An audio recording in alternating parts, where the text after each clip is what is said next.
চলমান Russia Ukraine Israel Iran প্যালেস্টাইনের যুদ্ধ বন্ধ করতে বিশ্ব নেতাদের প্রতি আহ্বান জানিয়েছেন প্রধানমন্ত্রী শেখ হাসিনা। থাইল্যান্ডের ব্যাংককে ইউএনএস কাপ সম্মেলনে এ আহ্বান জানান তিনি। এছাড়া রোহিঙ্গা সংকট মোকাবিলা এবং মিয়ানমারে অভ্যন্তরীণ সংঘাত নিয়ন্ত্রণে আসিয়ানকে ভূমিকা রাখারও আহ্বান জানান শেখ হাসিনা। এসকে সৌরভের প্রতিবেদন।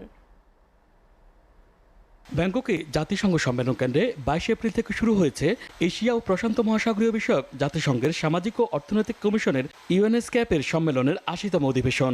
5 দিনের এই সম্মেলনে অংশ নিচ্ছেন এশিয়া ও প্রশান্ত মহাসাগরীয় অঞ্চলের বিভিন্ন দেশের সরকার ও রাষ্ট্রপ্রধান এবং অন্যান্য নেতৃস্থানীয় ব্যক্তিরা। সফরের দ্বিতীয় দিনে কমিশনের বার্ষিক অধিবেশনে ভাষণ দেন প্রধানমন্ত্রী। শিক্ষা, সামাজিক নিরাপত্তা, ডিজিটাল দেশ গঠন ও দারিদ্র্য বিমোচনে তার সরকারের সফলতার কথা তুলে ধরেন তিনি। বলেন, বাংলাদেশে গণতন্ত্র ও ন্যায় বিচার প্রতিষ্ঠা করেছে বর্তমান সরকার। Bangladesh is now considered a role model for social development, a regional stability provider, and an emerging regional connectivity hub. Bangladesh is now provides critical links to the Trans-Asian Highway and Railway network. We offer access to the Bay of Bengal for landlocked territories in our neighborhood. We stand ready to work together with all regional partners through mutual understanding and cooperation. Bangladesh কোনো যুদ্ধকে সমর্থন করে না উল্লেখ করে বিশ্ব নেতাদের উদ্দেশ্যে শেখ হাসিনা বলেন, আলোচনার মাধ্যমে যে কোনো সমস্যার সমাধান করা সম্ভব।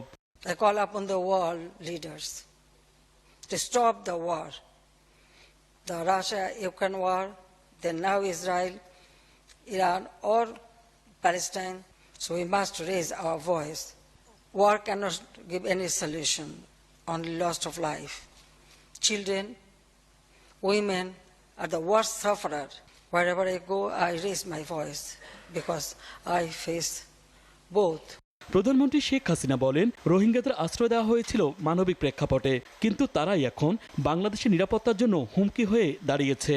This is creating serious security risk within and beyond our territories. We must ensure that the Rohingyas can go back home in safety and dignity, and the earliest possible.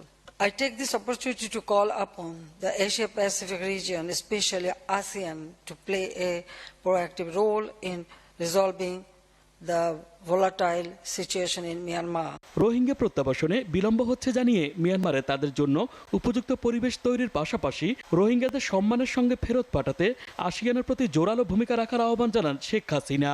In the backdrop of ongoing armed conflicts in Myanmar, the Rohingya repatriation process is also getting delayed.